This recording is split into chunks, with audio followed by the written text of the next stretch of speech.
मेरी पसंद हो और मेरी मर्जी से मेरी जिंदगी में आई हो। जब से तुम्हारी शादी हुई है मेरा उस घर में रहना बहुत मुश्किल हो गया। इसने नई तमाशा शुरू कर दिया इस घर में। अब पागल समझ रखा है इसे मेरे भाई को क्या?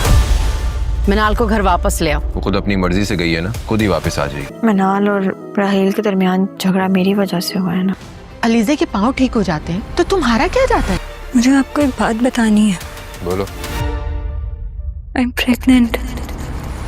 रहमत के इस सीन के अंदर हम देखते हैं कि अब अनाया अपने साथ अयान को मिलाने की कोशिश करेगी। अयान को बोलेगी कि हम दोनों अगर साथ में मिल जाएं, क्योंकि बारी और प्रेशी ने हम दोनों को धोखा दिया है, तो बेहतर है कि हम दोनों साथ में मिलकर उन दोनों से इस चीज़ का बदला लेंगे। और वो अयान से कहेगा कि बेहतर है कि अगर हम दोनों साथ में मिल जाएं तो तुम बाद में प्रेशी से निकाह कर लेना और मैं बारी से कर लूँगी। लेकिन अयान उसको समझाएगा कि बारी मुझसे निकाह नहीं करेगा, क्योंकि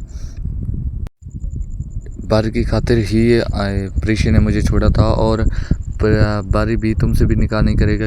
इस वजह से कि अगर उसने तुमसे निकाह करना होता तो वो तुम्हें यहाँ नहीं छोड़ता मंगनी करके। लेकिन अनाया अयान को उल्टी सीधी पट्टियाँ पढ़ा के कहता है कि नहीं हो जाएगा, तो अगर तुम मेरा साथ दो तो इसमें तुम्हारा भी फ़ायदा है मेरा भी फ़ायदा है। अब अनाया अयान से कोई कहेगा कि जो चीज़ें मैं तुम्हें बताऊंगा, जैसे जैसे मैं तुम्हें बताऊंगा सेम टू सेम तुमने वैसे ही करना है। तो सबसे पहले तुमने अब बारी से दोस्ती करना है और बारी को इस चीज़ का यकीन दिलाना है कि हमारे दरमियान जो भी तल्लुकात ख़राब थे अब वो बेहतर हो चुके हैं और आपने बारी की जो निकाह हुआ है वो आपने एक्सपेक्ट कर लिया है। लेकिन अयान अनाया को समझाएगा कि मैं उसे कभी माफ़ नहीं करूँगा, क्योंकि उसने मुझे धोखा दिया है और उसे ये सब कुछ पता था कि मैं प्रेशी से कितना मोहब्बत करता हूँ, लेकिन फिर भी उसने मुझे धोखा दिया। मैं इस चीज़ को कभी भी एक्सपेक्ट नहीं करूँगा, तो बेहतर है कि तुम मुझे ये मशवरे ना दो। लेकिन फिर भी वो उसको समझाता है नया अयान को कि तुम बेहतर है कि उससे दोस्ती कर लो।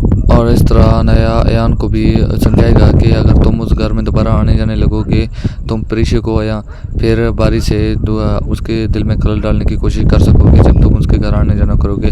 तो इस तरह अयान भी इन सब बातों को समझ के तैयार हो जाएगा।